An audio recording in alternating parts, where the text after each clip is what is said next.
28শে ফেব্রুয়ারি আজ থেকে প্রায় 2 মাস আগে আমার এক অত্যন্ত প্রিয় ছাত্রীর রিসেপশনের কিছু সুন্দর মুহূর্ত ভিডিওর মাধ্যমে আমি আপনাদের সামনে উপস্থাপনা করব। আপনারা ভাবছেন এত দেরি কেন হলো? ভাগ্যিস আমি আগে ভিডিওটা দিইনি, কারণ আমার ওই স্টুডেন্টকেই দেখলাম এই গত 2-3 দিন আগেই তার রিসেপশনের ফটো ফেসবুকে পোস্ট করতে। তাহলে অগ্রিম যদি আমি দিয়ে দিতাম তাহলে সেটা মোটেই ভালো লাগতো না, তাই না? তো শুরু থেকে শেষ পর্যন্ত আজকে আমার এই বিয়েবাড়ির ব্লগটি দেখুন, আশা করি ভালো লাগবে। আজকে আমি একটা বিয়ে বাড়ি যাচ্ছি বন্ধুরা। আজকে ব্লগ বানানোর আমার খুব একটা ইচ্ছা ছিল না, কিন্তু এমন একটা টপিক আমি হাতে পেয়ে গেলাম যে ব্লগ বানাতে বাধ্য। কারণ আজকে আমি আমার একটা স্টুডেন্টের বিয়ে আছে, আগে জানিয়ে দিই, ওই ভিআইপি বাজার সিমলা বিরিয়ানির কাছে। তো গিফট আমি যথারীতি কিনে নিয়েছি দুপুরে। আজকে ছেলের এক্সাম শেষ হলো, খুব তাড়াহুড়োতে গিফট কিনেছি। সেজে গুজে তাড়াহুড়ো করে বেরোতে গিয়ে আমার ভদ্রলোককে, এই যে ভদ্রলোককে দায়িত্ব দিয়েছিলাম গিফটটা নিয়ে বেরোনোর জন্য। উনি গিফট না নিয়েই চলে এসছেন। এবার আমার একটা গাড়ি বুক করেছিলাম, আমি তাড়াতাড়ি করে নিচে চলে এসেছি যাতে গাড়ির লোকেশনটা অন্য জায়গায় না চলে যায়, ভুল করে অন্য রাস্তায় ঢুকে না যায়। ওনাকে বলে এসেছিলাম যে গিফটটা নিয়ে নামিস। উনি এত তাড়া, ওনার বিয়ে বাড়ি যাওয়ার এত তাড়া, গিফট ফেলে রেখে চলে এসছে। এবার খালি হাতে যাচ্ছি বিয়ে বাড়িতে, ভাবুন তাহলে। গিফট না নিয়ে আসার জন্য ভদ্রলোক কিছু বক্তব্য রাখবেন না? অ্যাকচুয়ালি ইন্টেনশনটাই সৎ হওয়া উচিত। বিয়ে বাড়িতে গিয়ে মানে আমরা খেতে যাচ্ছি না, খাওয়াটা আমাদের ফার্স্ট প্রায়োরিটি না, বিয়ে বাড়িতে যাওয়াটা ফার্স্ট প্রায়োরিটি। ভুলে গেছি সেটা তো বল। সেটা বড় কথা না, একটা দায়িত্ব দিয়েছিল মা, সেটা আমি ফুলফিল করিনি সেই দায়িত্বটা, সেটা বল। আসল কথা এটা যে একটা গিফট তো কি, গিফট তুচ্ছ জিনিস, তখন ভালোবাসা দিয়ে যাবে বিয়ে বাড়িতে, কি আছে? গিফট ভালোবাসা দিয়ে খুব বড় ভালোবাসা। আমার যে কি বাজে লাগছে যেতে আসে, কি বলবো। দিয়েছি একটা গাড়ির মধ্যে থাপ্পো, এই যে সরি, রিয়েলি সরি।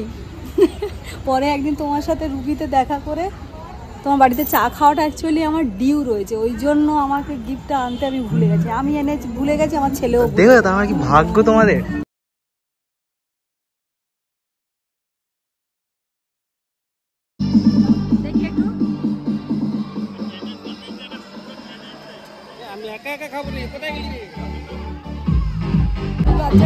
আপনারা এখন দেখতে পাচ্ছেন এখানে খাবার সেন্টারে সাদা দাঁত নিয়ে পকোড়া খেয়ে ঢুকে গেছে।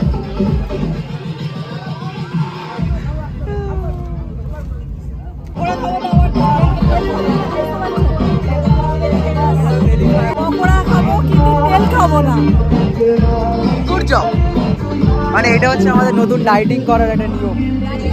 পকোড়া খাও, সবই খাও, আর উপরে তেলটা সেটা ফেলে দাও। হ্যাঁ,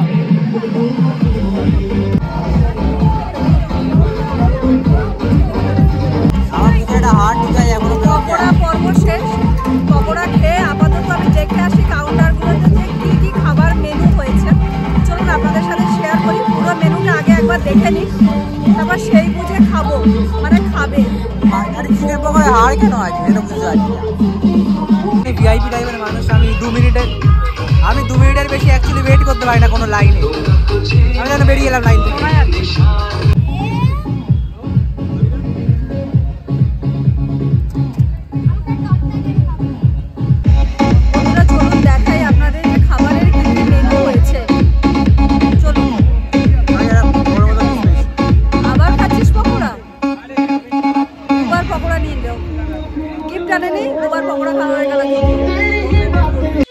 এই রিসেপশনটি যেহেতু আমার একটি স্টুডেন্টের, সুতরাং পরিচিত জন আমার এখানে খুবই কম ছিল।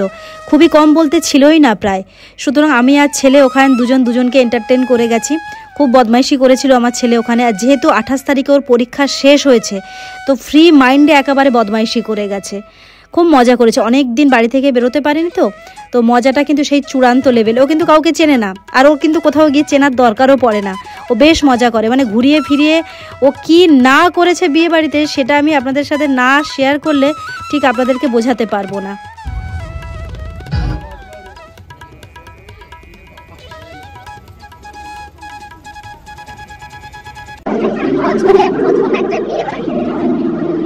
আমি ভেবেছিলাম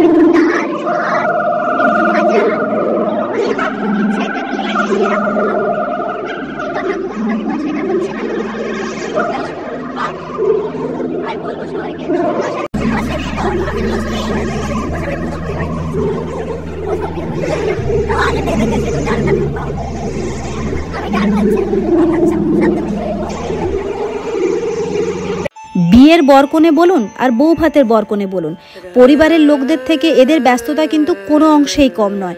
তবে খুব বেশি এদের ক্যামেরাবন্দি করতে পারিনি, যতটুকু করেছি চলুন আপনাদের সাথে শেয়ার করি।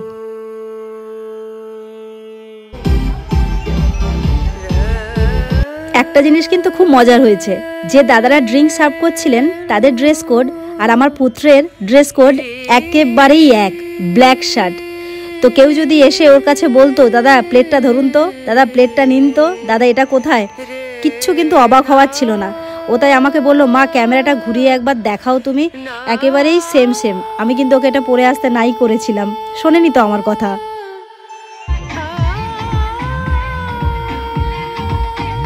প্রতিবারের মতো একটা রিকোয়েস্ট আপনাদের কাছে, আমার ভিডিওগুলি কতটা গ্রহণযোগ্য আপনাদের কাছে সেটা কিন্তু একমাত্র আমি জানতে পারবো আপনাদের কমেন্টের মাধ্যমে।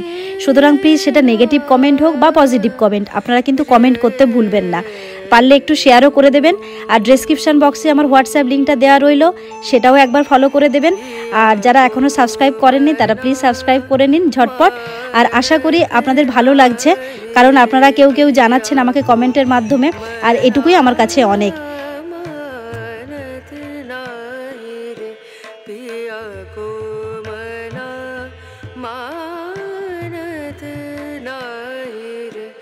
बेनती करते मैं तो हार गई रे, बेनती करते मैं तो हार। চাটনি চামচ দিয়ে কে খায়? খাওয়া দাওয়ার পর্ব আপাতত শেষ, এখন বাড়ি যাওয়ার পালা। ছাড়া লোকে এসেছে এত, লজ্জা কিছু নেই, মান সম্মান আর কিছু রাখলো না। খাওয়া হয়ে গেছে, তারপরে অ্যাকচুয়ালি আমার হাব ভাব দিয়ে বোঝা যাচ্ছে আমি খুব কম খেয়েছি। তো আমি বিবাহিত হচ্ছে খুবই কম খাই, সব সময় আমি কম খাই। পেট ভরে পেট পুড়ে খেলাম, কিন্তু গিফটটা নিয়ে আসা হলো না। সেই বাড়িতে সিঁড়ির তলায় রয়ে গেছে। Pinky I am very sorry, very sorry. মানে আর একবার তোমাদের বাড়িতে আসতে হবে চা খেতে, চা খাবো তারপরে গিফট দেবো। চা সঙ্গে টা। 28শে ফেব্রুয়ারি সন্ধেটা আমি আর ছেলে ভীষণভাবে উপভোগ করেছি, খুব ভালো লেগেছে। পিঙ্কি তো ভীষণ খুশি হয়েছে, ও বারবার কিন্তু বলছিল ম্যাম আমি কিন্তু আশা করিনি আপনি আসবেন। যাই হোক আমার তো দুর্দান্ত ভালো লেগেছে।